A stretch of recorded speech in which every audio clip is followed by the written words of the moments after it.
One of the most disturbing elements of this thread to me that this mother described is this new framing around whether or not life is good, innately good. In other words, you inflicted life on me, and therefore you are on the hook for the rest of my life. Everything that I experience, every bit of pain and trauma is directly attributed to you because I didn't ask to come into this world.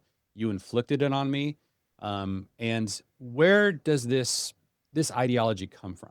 It's growing very rapidly, and it's extremely anti-life. Like if you think about, there are basically three ways of thinking about life. There's like pronatalists, like life is good, having kids is good. There's antinatalists, having life is evil, it's inflicting. And then there's sort of a neutral frame, like, well, we don't really know what this is. This is actually kind of fits into the neutral frame, and then it pushes into that life is can be evil. But the way that it is framed is life is only good if it is given by consent.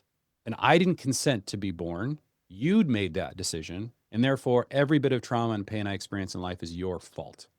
Where in the world did this come from? This is a really interesting and very unfortunate kind of set of circumstances.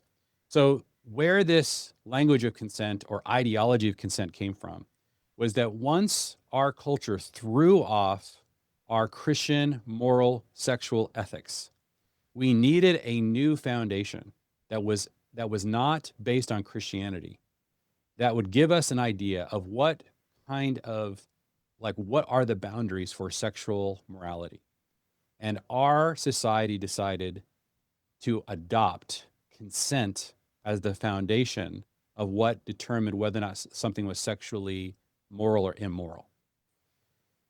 This is a terrible mistake. The Bible makes clear that consent is not the foundation of what makes something sexually moral or immoral. Acts themselves, sexual acts themselves, can be moral or immoral. Consent is certainly an element.